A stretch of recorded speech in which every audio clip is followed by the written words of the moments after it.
now we are going to go into our cybersecurity panel. I'm going to introduce you to Don Philmlee, who will then introduce the panel, and we're going to talk all about cybersecurity for your business, life, and careers. So Don, I will turn it over to you. All right, so hi and welcome to the cybersecurity panel. We've got a really good discussion, I think, today for everybody with an outstanding panel of experts. They all work in cybersecurity, and for this discussion about working in cybersecurity, we're going to focus on the critical issue of ransomware.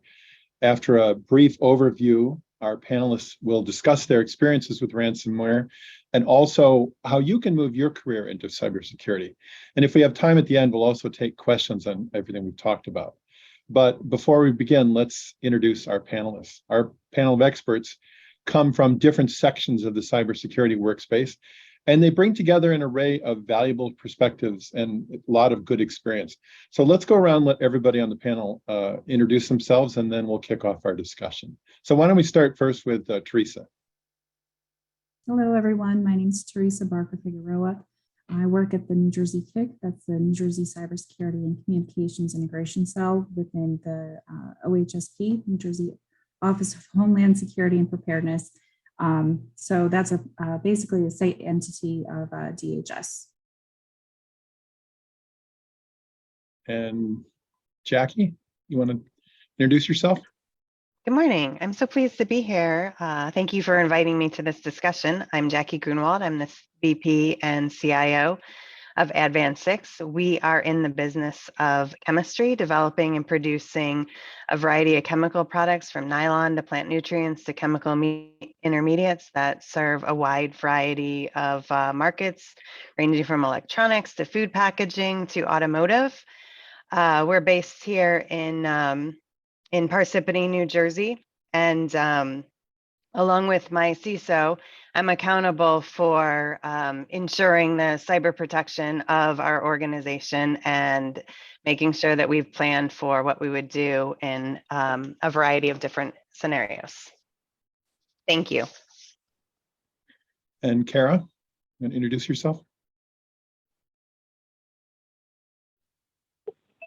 Hello. I'm Cara Murray, an insurance broker at Alliant Insurance Services with a specialty in the placement and negotiation of cyber insurance products, really responding from an insurance perspective to those claims that are coming in with regards to breach events and other types of cyber incidents. Welcome. And finally, Michelle. Good morning, everybody, and glad that you are joining us for this important conversation. I am co-chair of the Tech, Privacy, and Data Innovation Practice Group at Chiesa Shahinian Giantomasi. Don't try to say it, say CSG.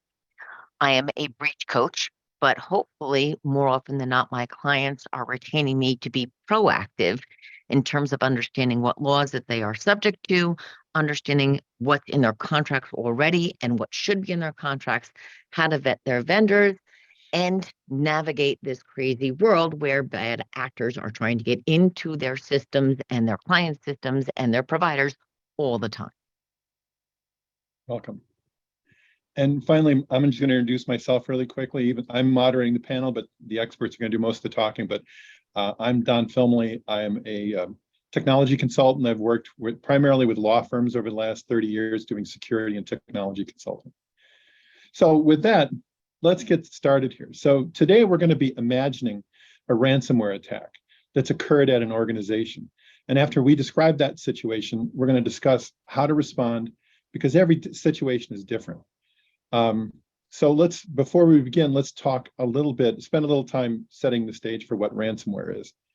So ransomware, I think most people know, is a type of malicious software that we've all been taught about with the news industry or from our IT department that's designed to block access to our computer systems until a certain amount of money is paid. So ransomware can target not only individuals, but also organizations.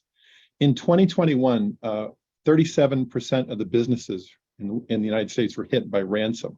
That's almost 4 out of every 10 businesses. And this year, Ponemon Institute survey said that 80% of those businesses surveyed had been hit. 80% had been hit by ransomware attacks. And that they've been hit despite the fact that these organizations had spent an average $6 million annually to try to mitigate this happening. So further, only 32% of those 80% of those organizations, 32% of those organizations are confident in their own cybersecurity. That means like 70% almost of these organizations are not confident in what they can do, which means it's a real opportunity in terms of careers. It's a real opportunity of finding more effective ways to prevent ransomware attacks. So how much do businesses pay in ransom? Typically, estimates vary. The Ponemon Institute says that the average ransomware is around $1 million. I've heard numbers much higher than that. It just depends on the size of the business. But the fact of the matter is the number keeps rising because it's a business for these organizations that are doing it. And paying the ransom doesn't always solve your problem either, because back in the early days of ransomware, an attack would just land on your computer systems, it would encrypt your data, and then it would present a demand. But now ransomware attacks have evolved, and a ransomware attack could first steal your data before they encrypt it. So if you don't pay the money to them, the attackers will hold your sensitive data and could potentially release that to the public if you don't cooperate. The attackers might also make a second ransom demand if you pay the first one in exchange for deleting that data that they're holding. And if they may or may not do that, we don't know. So to make matters worse, though, recent ransomware attacks also attempted to search out and destroy victims of backup systems, which we'll talk about in a little bit, about how those are key to surviving a ransomware attack. So they're getting more and more sophisticated. And it's not something that just happens to large companies either. Indeed, these ransomware attacks are shifting to smaller organizations and individuals.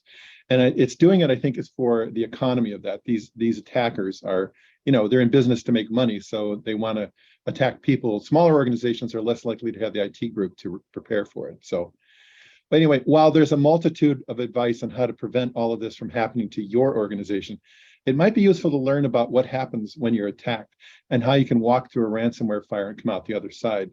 And that's what we're going to talk about today. And so with that brief overview, I'm going to segue to our discussion. So today, we're going to be imagining, as I mentioned, a ransomware attack that has occurred at an organization. After describing the situation, then we're going to have our experts discuss on how to respond, and because every situation is different. Again, our panel's got a lot of experience with cybersecurity response. Ransomware and other cybersecurity and phishing threats can target anybody at your organization. So as we explore this scenario with our experts, you'll get a real-world feel for what happens in a ransomware. So I think that's critical, because a lot of times you read about it and you're like, oh yeah, ransomware, it's just hit somebody else. But when you have a real understanding of what happens, I think that becomes, it really hits home how bad this situation really is.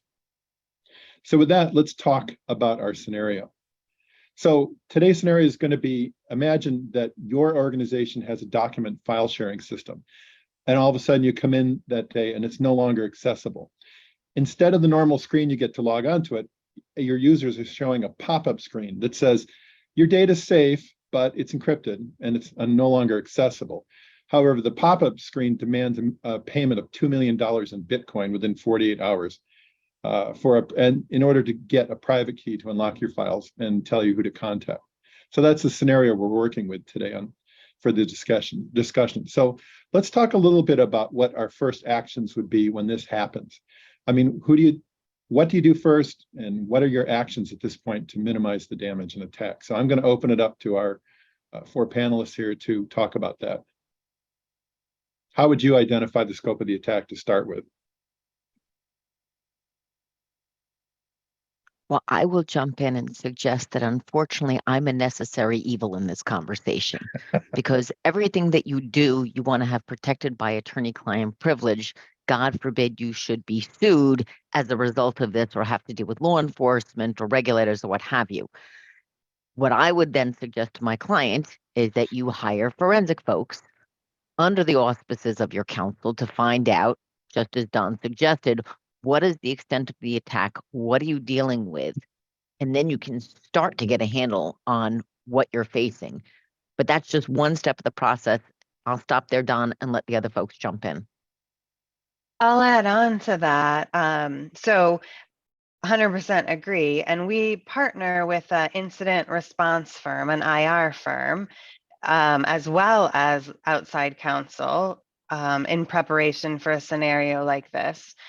So having that firm as an existing partner, we use them to practice, to do tabletop exercises and practice these kinds of scenarios. So we develop a relationship there. And then if we were to have a real incident, we would reach out to them. They bring the forensics capability to start investigating. So that's a key step for us.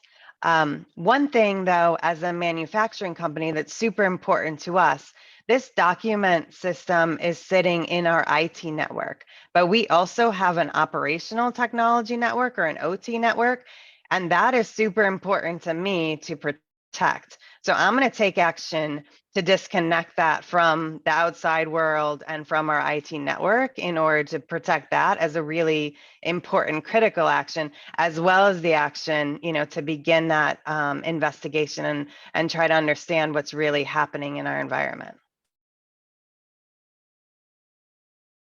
Okay. Any other comments on what the first actions should be?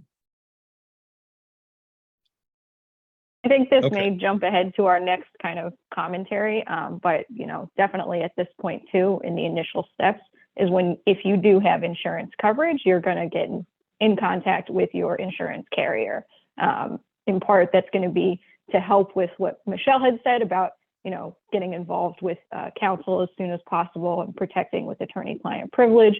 Additionally, it's to make sure that the insurance carrier is up to speed and in the loop with all of the actions being taken, and that's going to be something that they're reviewing in connection with how to pay your eventual claims. Well, and I think it's great we jumped to the next. That's perfect. So who else should we talk about? Because there's obviously a lot of people you probably want to talk. I mean, I'm sure most organizations, the first reaction is, I don't want to tell anybody, I'm embarrassed. But there are internal and external people we want to talk to. And as Cara said, your insurance company is one you want to talk to. But who else should we be talking to as an organization? If I may, Don, hopefully the folks that are listening to us or their organizations have a written incident response plan. And that incident response plan identifies an incident response team. And that team should have both internal and external resources. And going back to Cara's point about insurance, if you have a cyber insurance policy, you want to understand who are the approved panel members for that carrier. So you may want to use Cara as your resource. You may want to use Don as your resource. But if they're not approved by your insurance carrier, you may either have to pay out of pocket or negotiate with your carrier to allow them or allow you to use your chosen provider, or you may have to, for the first time, work with somebody who you don't know in the most dire moment of your firm's operation. So I would urge folks to understand that when they're putting together their response team, that's coordinated with the insurance carrier, assuming that you do have cyber insurance. And if the person who you want to use isn't part of the carrier's panel, the best time to get the people you want to use on your carrier's panel is when you're placing the insurance in the first place or upon renewal. And I think that speaks to the criticality of preparation for all of this, not to react in the moment. Everybody here has been saying, Michelle, you saying, Cara, and everybody else has been saying that, you really need to do some tabletop exercises ahead of time with your internal teams. You really need to have a response plan, which we'll talk about in a minute. And you really need to have those relationships with different people, like a lawyer, like your insurance company needs to do that. And I also know that, can anybody talk about negotiators? I had never read it. I had read about using negotiators, but I was like, oh, really? There are professional ransomware negotiators out there? I don't know if anybody's got any experience with that.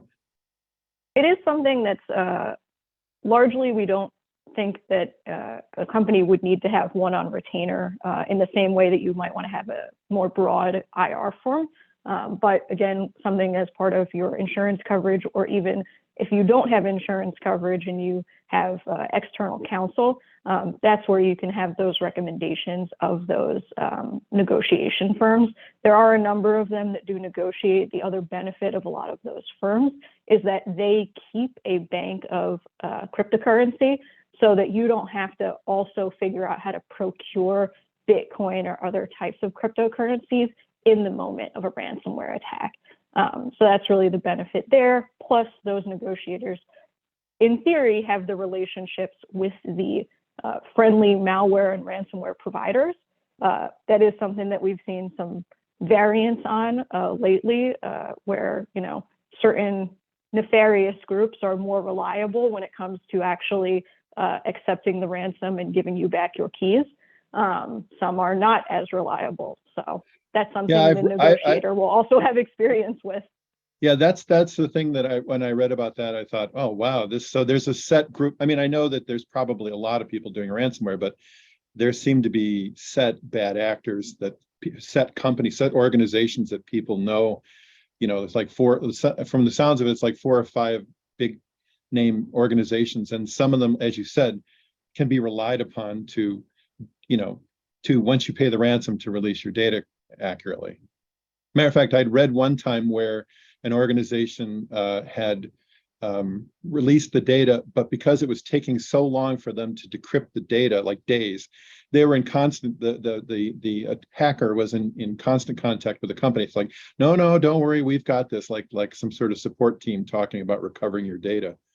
So that seemed odd to me. Don, if you're hit by a professional ransom gang, they do have help desks, which sounds nuts. It does. But that's what they've got. And the reason why you might want to engage with a ransom negotiator, and I've worked with a couple of them, is they are dispassionate.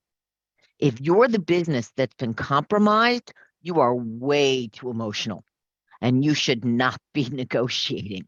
The other thing that's value add from the ransom negotiators is that assuming that they've been around for a while, they know the different ransom gangs and how they conduct themselves and how they behave. And most importantly, for those of us that don't live our lives on the dark web, you have no clue what you're getting into if you try to engage directly with the bad actors.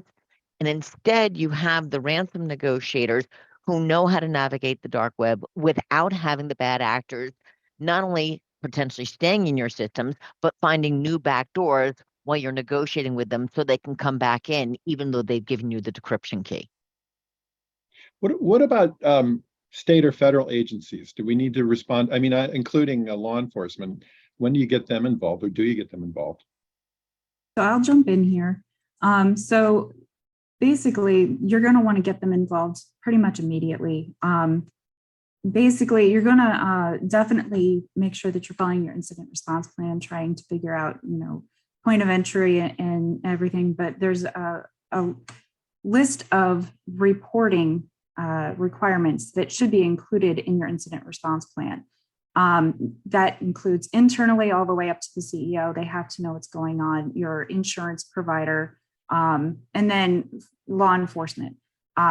This is a crime, right? They're cyber criminals. This has to be reported. There's the FBI has multiple decryption keys that they can try to get you in touch with as far as cleaning up, how you're going to restore, whether you have good backups, remediation. So all of these things are effective and can be assisted with law enforcement and FBI. So I'm a cyber threat intelligence analyst with the KIC.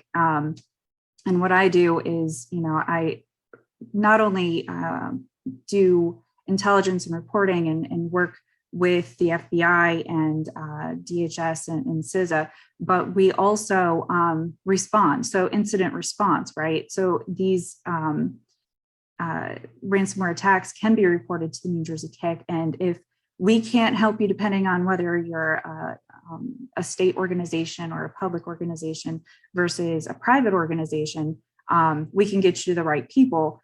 And again, we have that partnership with the FBI. So that helps us be able to bridge that gap and get you to the right people. As far as the incident response plan, again, making sure that you have all of this built in to your incident response plan as far as how you're going to respond. Those, those tabletop exercises are extremely helpful just to kind of run through that scenario. And the other thing is, I saw a question pop up regarding cybersecurity in-house versus third party. That depends. If you, if your organization is small and you just don't have the bandwidth to take that on, or, just don't have the funds to take care of it, that's something else, third party, just make sure that you vet them. This is very important. We've unfortunately seen throughout the state where ransomware was reported to their third party, or they got their third party involved and they did not actually clean up the system and they got attacked again. So make sure you're vetting your third party insurance or your cybersecurity. And one thing I wanted to add, I'm talking a lot, I'm sorry. Not at all, keep going. So the other thing with ransomware is, there's so many tactics. It is required now, according to the New Jersey Identity Theft Prevention Act, all organizations are required to report data breaches. And once the files and all of your information is encrypted, it's expected and assumed that your information is now breached because they have access to your systems. Therefore, it has to be reported to the New Jersey CIC or within the state and federal entities. So this is important to remember, especially going forward, of who you need to notify. Ransomware as a service is not just ransomware as a service, like Michelle and Cara and everyone was talking about. This is, where they have helped us, and they on the dark web, you can get 24/7 assistance if you can't figure out how to attack someone. So, these negotiators are amazing in how they try to, first calm the group that's actually being attacked, but also trying to work with the ransomware group. And unfortunately, it's one of those things that it has to be done. So I think that's all for me. That's all right. But some of the very often when an attack like this happens, it's confusing to an organization, big or small, it doesn't matter. And so that's why it's critical to have some sort of a incident response plan. But I mean, a lot of times, can you guys talk to, the fact that, a lot of organizations, as you said, we should, in New Jersey, I know it's required to report, but a lot of organizations, don't want to do it. And there's they don't want their clients to know necessarily. So, that's all part of the incident response plan, right? The putting it all together ahead of time so that because the problem is, I assume the problem, right, is that without that plan, you don't know who's in charge of this inside your organization. Well, and first of all, I want to go back to the reporting obligation. And Theresa's dead on point, and that is that in New Jersey, even if there is just one person whose information is compromised, you have a reporting obligation with one get out of jail for free card, as it were. And that is if your data is encrypted and the bad actors didn't also get the decryption key, then you might be able to say with a straight face, well, I don't have a reportable breach because my systems were encrypted and they didn't get that. But if you can't absolutely positively check that box, and I've actually had this conversation with folks at the CIC, and they are there to answer questions and to help you. They're not out there to embarrass you. I had a conversation because one of my clients was compromised and she didn't want to report. And the conversation that I had with the folks at the CIC was consider this. Let's suppose that you don't report to the state of New Jersey or whatever jurisdiction where you have to report to.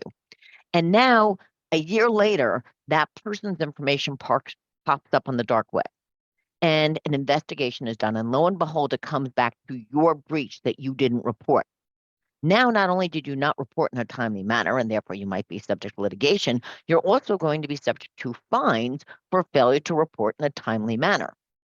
So you really need to noodle through this. And my role as the breach coach is to guide my clients and at least lay out for them very clearly, these are the laws that you're subject to. And it may not be just one law, because you probably have employees in multiple states or customers in multiple states. And that should be part of your incident response plan. Know beforehand which laws you have to deal with. It could be HIPAA, it could be New Jersey's reporting obligation, it could be New York, it could be the New York Shield Act, it could be California, fill in the blank. That's an excellent point, Michelle. The other thing that I think is important, and this might be outside of your incident response plan, but is to have a really robust inventory of what you have, right? Not all systems, not all data is created equal. So if you have done a good job of understanding what type of data and the sensitivity of that data you have in different systems in your organization, you're in a lot better place than to assess what sort of regulations you have to comply with in a particular situation. What about impacted individuals? People, I mean, you hear all the time, like Chase gets hit, and then all of a sudden, what's the obligation to report to people whose data has been lost? Well, and again, I will just jump in and say that depending upon what laws you're subject to, that's going to dictate not only to whom you have to report, but the time frame in which you have to report and the manner in which you have to report, and whether or not you have to provide credit monitoring services. And all of this, by the way, in part leads you back to not only what your insurance may or may not cover, and it may or may not include ransom payments. It may include the cost of providing credit monitoring services, which, by the way, is not required in New Jersey, but is required, for example, in Connecticut and Massachusetts. And it may also cover a crisis communication firm, because I know what I know and I know what I don't know. I am not the right person necessarily to craft a letter that said, Thereasa, you're a valued client of our firm, but we didn't have good procedures in place and your information has been breached. That's not the message you want to convey, and you want to have a professional helping you convey that message.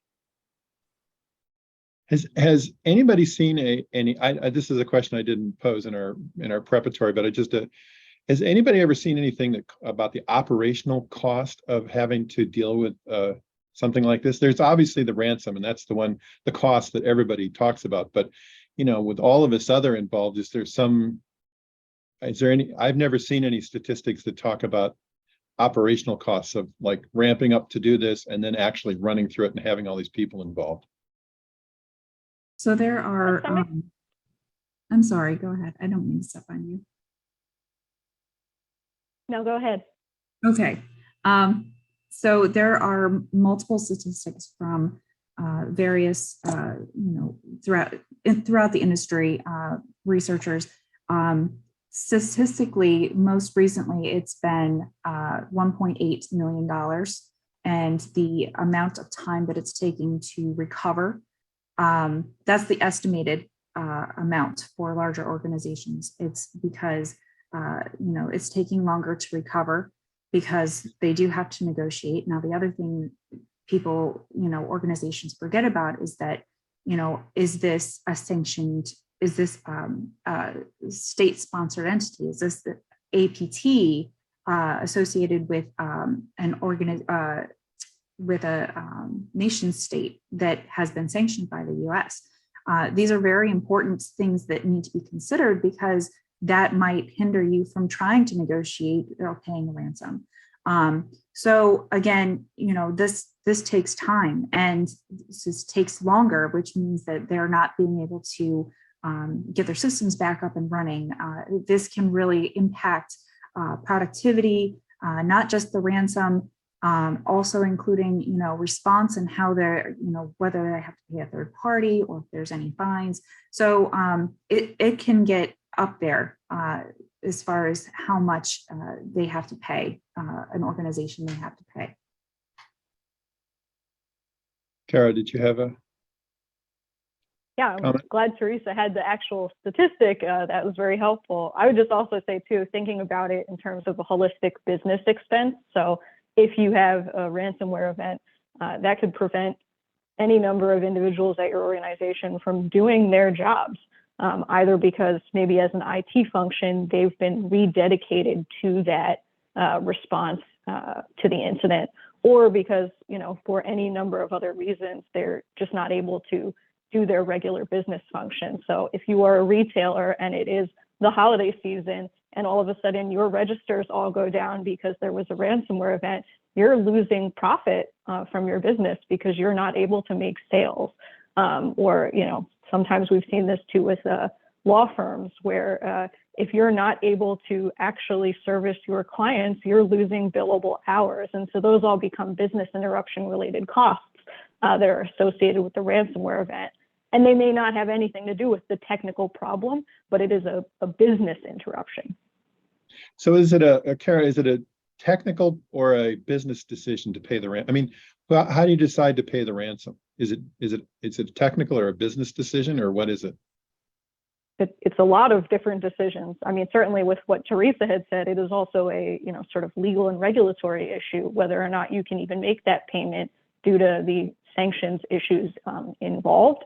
A lot of the negotiators are going to know those regulations, and so they'll have a little bit more of sense of whether or not they can get involved and make those payments, et cetera. Gotcha. But certainly it's something, you always think about it in terms of, are you going to lose more money being shut down and dealing with the problem without getting additional parties involved? Or are you going to, say, hey, I need to be back up and running immediately, therefore I need to pay this ransom? And you'll see that sometimes on an industry basis as well, which is that there are certain industries where lack of access to the network becomes a much more critical problem. So in places like healthcare and hospitals, you're going to see a lot different strategy from, a paper printing company or a kind of consulting firm where maybe they can go straight to cell phones and it doesn't impact their business at all. I think. Oh, Go ahead. please, Jackie. No, go ahead. Go ahead. I would just, I think that this is also something to talk about within your organization and think through in advance. It's something to be part of the tabletop exercises. We've talked a lot about paying ransom, and I think there's a number of reasons why you might enter into a negotiation or consider making a payment. At the same time, these are criminal enterprises. So any payment that you make, no matter who they are, is funding criminal activity. There's definitely a consideration there that is a very serious consideration. And a second point that is a serious consideration is if you make a payment, there is risk that you will be targeted again because you have now proven that you will pay if that situation arises. So you've put a bit more of a target on yourself. So I think those are really important considerations. And I don't want to pivot the discussion, but thinking about the alternatives and planning for how you can protect your backups and can be in a state where you can recover is a very important part of the preparation, because you want to have options in this situation. You want to create as many options for yourself as possible. And you want to be able to explore those options if an incident were to happen. Sorry, Michelle.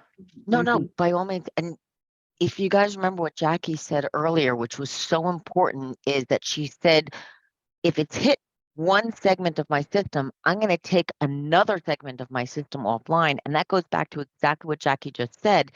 If you haven't planned for that, if you haven't segmented your systems, if you haven't air gapped your backups, you're not going to be able to have that option to pivot. And I will tell you, I had two different clients that were hit by ransomware, and one did not pay and one did pay. The one that paid had absolutely no option because they didn't have backups.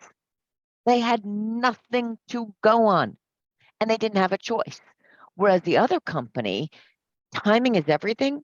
They had robust backups. At the time that they were hit, there was just a major arrest in the ransomware world. And because of that, a lot of ransomware players were lying low. And with that intelligence that they got through working with law enforcement and with the ransom negotiators and with counsel and with their IT folks to make sure they could access their backups and the backups weren't impacted, they were able to make the business decision not to pay the ransom.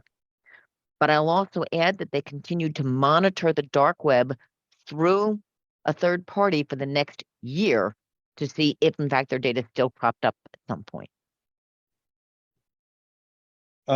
Okay, so just as a point of order, we've got about 11 minutes left, and I would like to talk about, to wrap up the ransomware discussion, with maybe a discussion about where our panel members think this is all going, and then pivot to talking more about how people can get a career in this area, in the various areas that our panel members are in. And so let's pivot, and so we'll have 10 minutes to talk about that or so, and field any other further questions. But before we get to that, let's spend a couple minutes on where everybody thinks this is all going. I mean, from where we are today, where is this going? What's the future of ransomware? So, hello. I'll jump in here.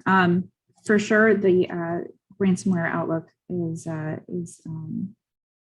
projected to, according to intelligence, that they're not going to necessarily start.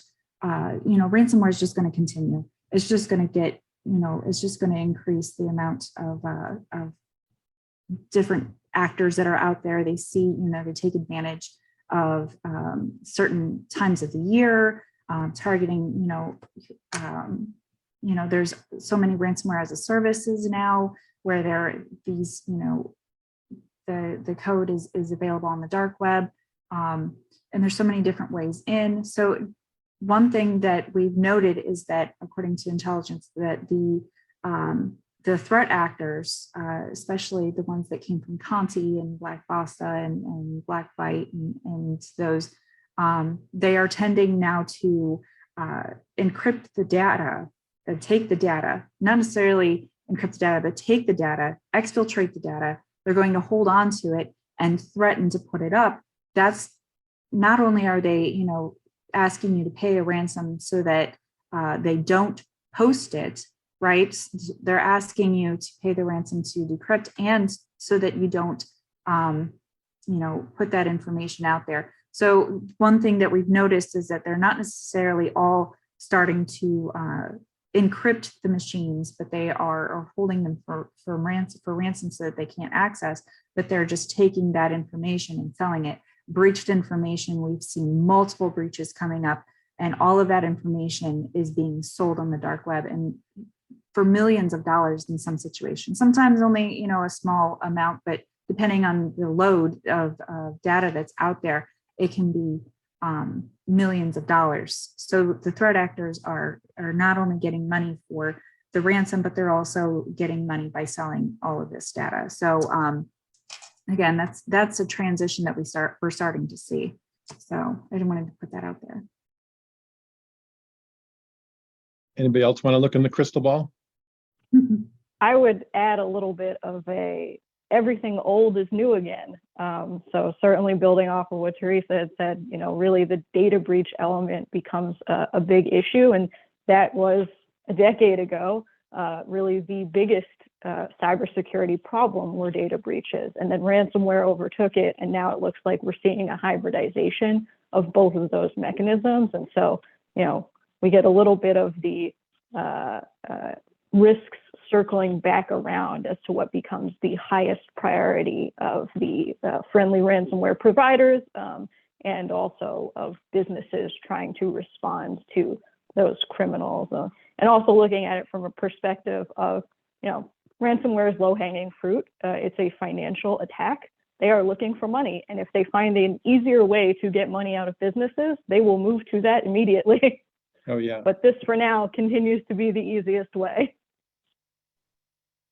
Okay, well, unfortunately, we've just got about 7 or 8 minutes left. So, but I'd like to pivot and talk about careers in cybersecurity and get the perspective of our panelists to talk about, we all didn't come, I know from my own perspective, I didn't come fully formed into working in security and doing these sort of things. But I mean, from your careers, how would you advise somebody to, based on your own experiences, how would you advise somebody to get into these areas? that you're all working in now?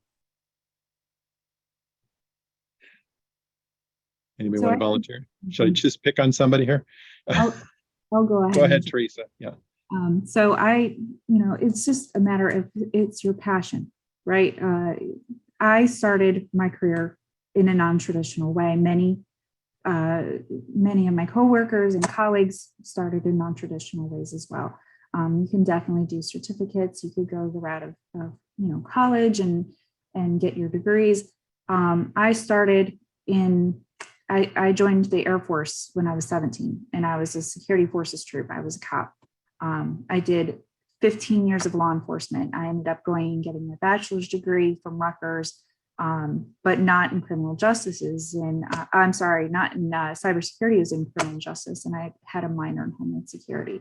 So I ended up transitioning after 15 years to the Air National Guard and Intel. I love Intel, love it. And I ended up getting put into the niche of cyber intel. And so I'm actually on my way of being retiring from the 140th Cyber Operations Squadron for the Air National Guard. And I do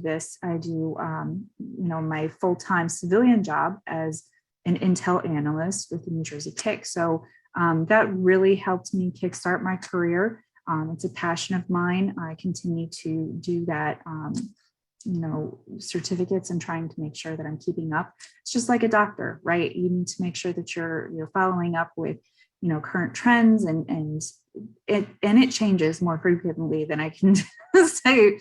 A medical doctor has to do research on new procedures. It's, every couple of months there's something new, and how to respond and all that. So, yeah, I think, in the projected number, we are extremely behind in the number of professionals we have in the field. We are completely severely undermanned, and that's only projected to get more, to have that deficit, if you will, of the number of professionals within the career field. Okay. Well, Thanks, and Teresa.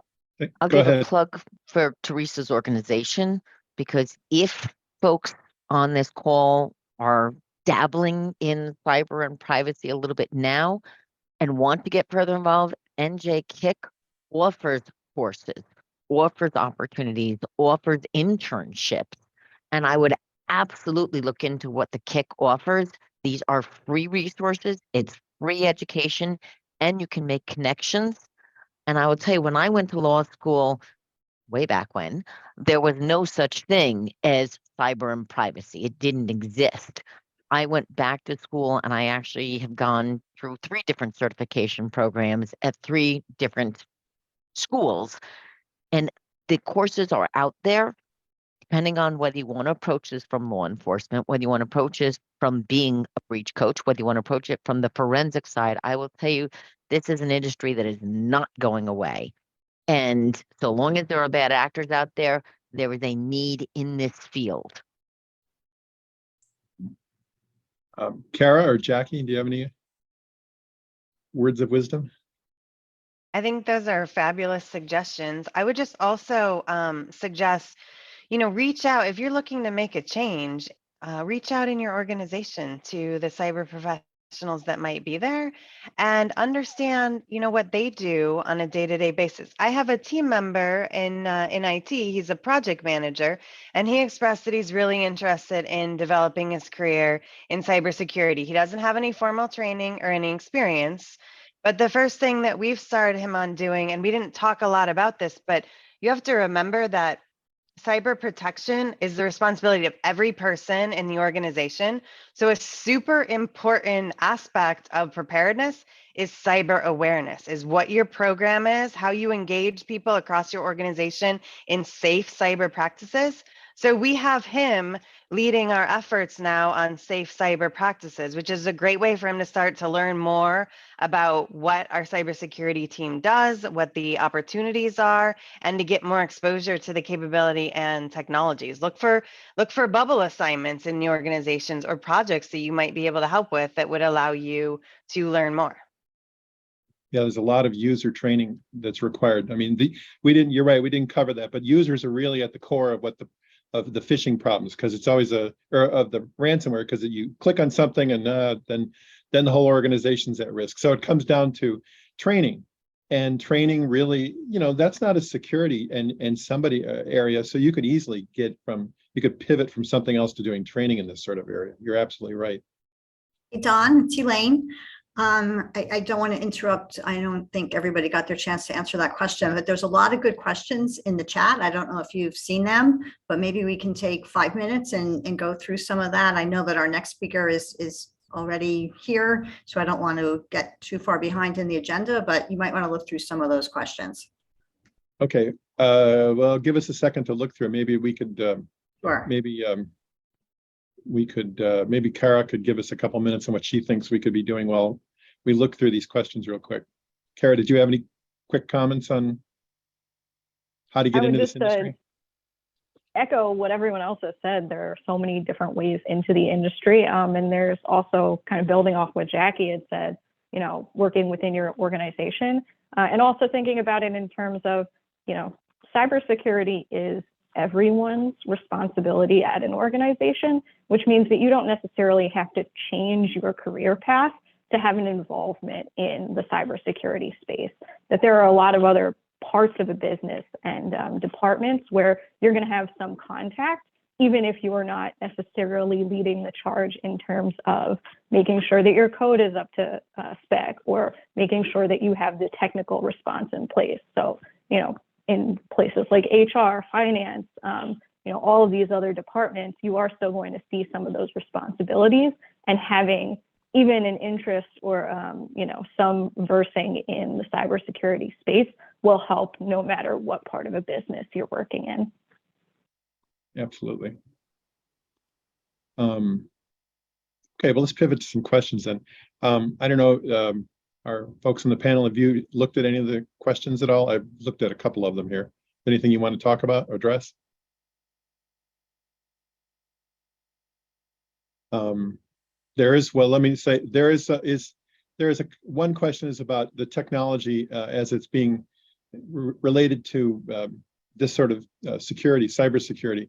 It seems to be responsive in nature, but rather proactive. Is that by design, or why is that? Why does it seem like it's more responsive and not proactive? Or is it proactive? Go ahead, Teresa. Thank you. Most organizations do have some type of incident response plan. Based on the scenario that we were talking about for our tabletop exercise, basically that's kind of how we were taking the approach of talking about how you would respond to ransomware. But for sure, there's many organizations already put that in place. They have their backups, make sure you're in network mapping, making sure you're taking inventory, segment your networks. All of these are part of incident response, the pregame, if you will, trying to make sure that you're prepared for this type of activity. So, and also, making sure you're doing the cybersecurity awareness, making sure that you're, training your people. That's very important. That should also be included in your incident response plan, of making sure you figure out how many times you should be doing it. Sometimes people do it four times a year. Maybe getting a pen test in just to see, what weaknesses are within your organization. So there's multiple things that many organizations already do. But for this scenario that we were discussing on panel, I think it was more so, how do we respond?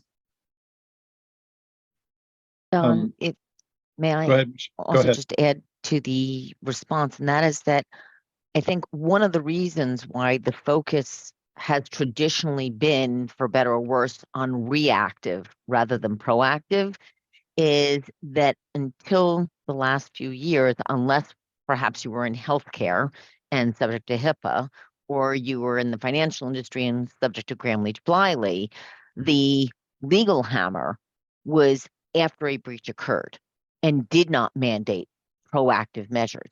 Now there are many more laws that are coming into effect that do require proactive measures, including in New York and Massachusetts and Rhode Island and California and Connecticut and Utah, and I'll rattle them off.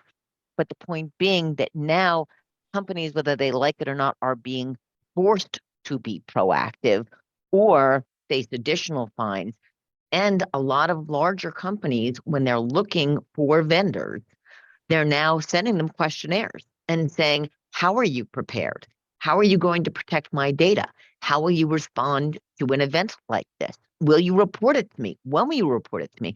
How will you report it to me? And also, just to be clear, Thereasa mentioned a pen test. What she's talking about, for those of you that aren't living in this space, and I know a lot of us are, it's a penetration test, as well as I would suggest risk assessments so that you understand where you're vulnerable. And that way you can know where to effectively spend your money to be proactive and to address the vulnerabilities that you have so that you can minimize your attack surface. And exactly right, Michelle. And I think the other aspect of this is increasingly we're seeing attacks on smaller organizations because they don't have the money to spend on the sort of proactive stuff that larger organizations are being forced to do or are doing as for survival. And so increasingly they're going small and more often, I think, from what I've read.